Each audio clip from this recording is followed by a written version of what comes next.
Jesus walked across the court of the Gentiles or strangers, the large outer court of the temple, toward the Mount of Olives.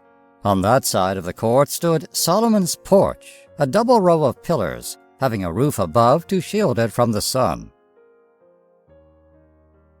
Under this porch, they stepped down a marble staircase to pass out of the temple grounds, through a gate called the Golden Gate. As they drew near this gate, the disciples called his attention to the great stones in the wall, the pillars, and the splendid buildings around. "Are you looking at these stones and buildings?" said Jesus.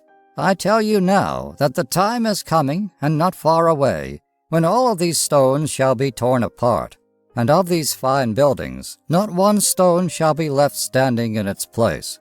All shall be thrown down." The disciples heard these words with alarm and sadness. They knew that their Lord spoke as a prophet, and whatever he said would be sure to come to pass. But they looked upon Jerusalem as the holy city, and upon the temple as the house of God. To them, the fall of the city and the temple seemed like the end of the whole world. They walked after Jesus in silence, across the valley of the brook Kidron and up the steep sides of the Mount of Olives. On its top they sat down to rest and looked over the valley at the city, its towers and roofs rising in their view. While they were sitting on the mountain, Peter and Andrew, with the brothers James and John, came to Jesus and said to him, "Tell us, Master, what your words mean, and when these terrible things will come to pass. Are you going away and then coming back again? How may we know when to look for you?" Then, sitting on the mountain with the 12 disciples around him, Jesus gave a long talk about the things that were to come. He began by warning them against following after men claiming to be Christ, the King of Israel. "Take care," he said, "that no one lead you astray, for many will come, saying, 'I am Christ, the King of Israel,' and they will lead away many people. But do not follow any of these false Christs. You will hear of wars that have come, and reports of wars that are coming. But do not be frightened. These must come, but they are not the end.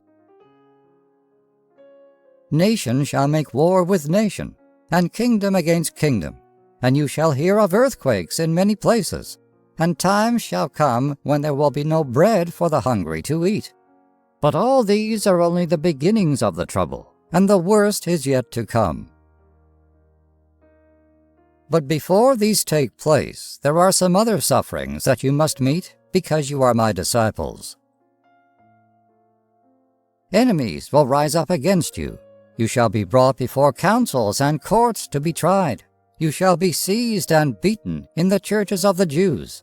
You shall stand before governors and kings to give account for yourselves as my followers. But when they seize you and bring you to be tried, do not be anxious as to what you shall speak, for the right words shall be given you in that hour of trial. It will not be you that speak, but the Spirit of God that speaks through you.